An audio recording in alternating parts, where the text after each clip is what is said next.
Hey guys, it's Lady C. Welcome back to my channel. This is part 2 to let them play games. I addressed an issue last week that some women have with their men not spending that much time with them. The example I used was when men play video games. I suggested that you let them have their moment of peace without making them feel like they're being neglectful. Now, I understand that some men may not be working hard day in and day out, and you feel like they don't need all of this time that they're spending away from you, that they're just retreating for no good reason, and it's irritating. This week's video addresses things that you could be doing when you feel like you're being neglected or they're not spending that much time with you. First, I really want to stress a message that I tried to get across last week, and that you cannot force somebody to try to do what you want them to do. They'll end up resenting you if they feel like they're being forced into do something, especially if they feel like they're being forced into being around you. And resentment is a silent killer of relationships. What this video isn't is a suggestion or a way to manipulate them into trying to get them to do what you want, or even trying to trick them in some kind of way into spending more time with you. Real women do not need to play games. It's beneath us. And really, who wants to play games a whole relationship? That's exhausting, and you shouldn't have to play games or trick somebody into loving you the way that you want to be loved. The theme of this video, Don't Get Mad, Get Dressed, just addresses things that you could be doing to keep your mind off what they're not doing.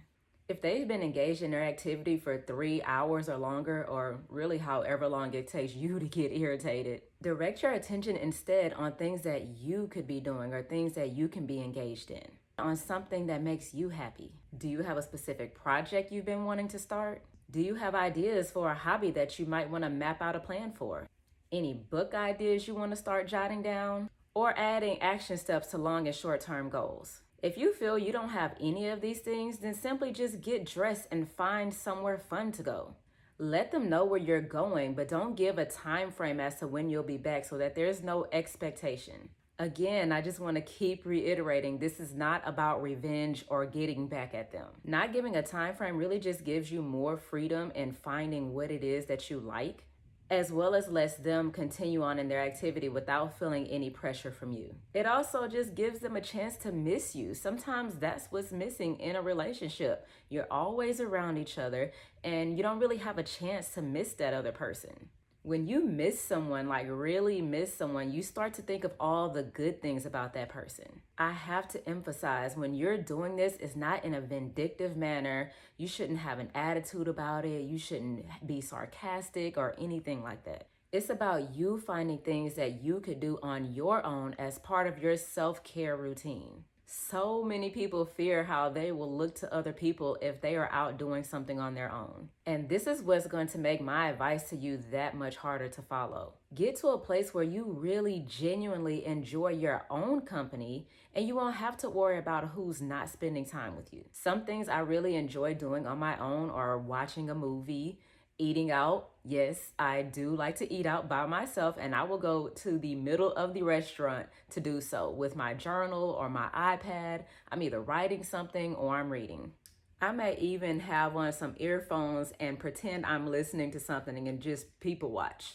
I enjoy going to Starbucks, watching YouTube videos on how to do my own makeup, or recently vlogging. My hobbies can take up a lot of time, but they're things that I really enjoy doing. And they make me feel good about myself. Who doesn't want to feel good about themselves? Self-improvement means the world to me. So I'm all for doing anything that's going to allow me to be a better person than I was yesterday. And most importantly, things that'll help me protect my peace. So the whole point of you doing this is to find things that you enjoy that's outside of your partner. You cannot control anyone. The only thing that you can control is how you react and how you respond to certain situations. And really, that's where all the power is. Trying to exert or have control over anyone is really robbing you of peace of mind. Focus on yourself and what you can change or influence, and then just let everything else go. If your spouse is constantly not spending time with you, mistreating you, or just making you feel anything less than love, you spending time alone and really finding yourself may eventually cause you to realize that you deserve to be in a better situation. then your mind is going to shift on focusing on why they're not spending time with you to you wondering why you're spending time with them or even with them. Ultimately, I believe on focusing on yourself and bettering yourself. It'll improve your state of mind as well as the health and joy of the relationship. Or in some cases, it may cause you to just move around. So don't get mad, get dressed. And thanks for doing Life with Lady C.